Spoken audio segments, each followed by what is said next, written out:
Enquanto a Argentina dá um passo ousado rumo à liberdade econômica, rasgando as amarras do controle cambial, o Brasil segue afundando em juros sufocantes. Nosso câmbio, que parece mais uma montanha-russa de uma burocracia que faz qualquer empreendedor se sentir como alguém tentando montar um negócio, mas num castelo de areia, com mãos amarradas. Tudo isso enquanto espera numa fila que ainda não anda. Será que não está na hora do Brasil parar de enrolar, fazer o que precisa ser feito? No dia 11 de abril, o governo argentino anunciou o fim do controle cambial. Algo que, na prática, vai significar que qualquer argentino pode livremente comprar e vender dólar, sem precisar de permissão do governo. Algo que deveria ser normal, mas que para os hermanos, infelizmente, não é. Mas esse tipo de medida gera uma forte resposta do mercado. Nesse caso, o peso argentino se valorizou logo nas primeiras horas do anúncio. Os fundos ligados à economia argentina subiram. Os investidores começaram a olhar para o país com outros olhos. Mas antes de entender por que isso é importante, vale lembrar aqui que esse controle cambial era. Na Argentina,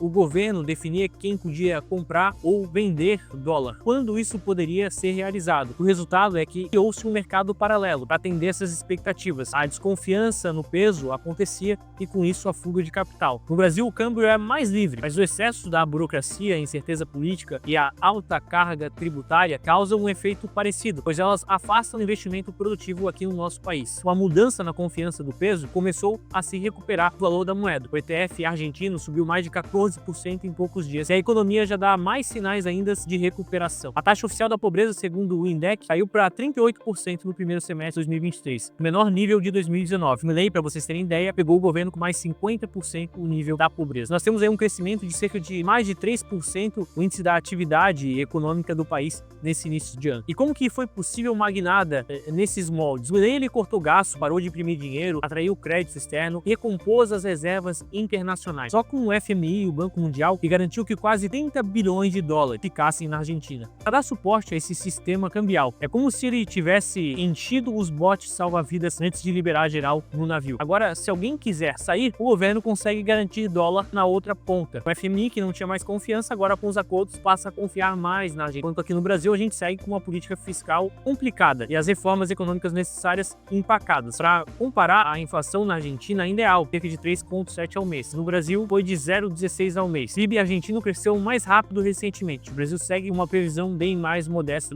lá na Argentina. A Argentina já projeta superávit. Aqui o buraco nas contas públicas só cresce. Agora, claro que são países diferentes. A Argentina está mostrando que com coragem é possível sim virar esse jogo. E claro, com bastante competência política, méritos para o Milei. Agora aqui no Brasil, a gente segue discutindo corte de gastos como se fosse algum tipo de tabu. Privatização como se fosse algo de outro mundo. Se a gente quiser atrair investimento, gerar emprego, destravar a economia, nós precisamos urgentemente de uma reforma administrativa e tributária muito séria. Nós precisamos sim reduzir a máquina pública, nós precisamos de liberdade cambial, mas muito mais do que isso, a gente precisa de uma política fiscal previsível, para só começo de conversa. A Argentina, que era piada no campo econômico, hoje pelo menos está dando claros sinais de reação, o mercado está valorizando. E agora, o que a gente vai esperar? Será que o Brasil está pronto para encarar a sua própria âncora econômica? A âncora econômica do Brasil parece ser muito ideológica e também política. Agora comenta aqui o que você faria se estivesse no lugar do nosso grande governante Lula. E já deixa aqui o teu like para fortalecer esse debate.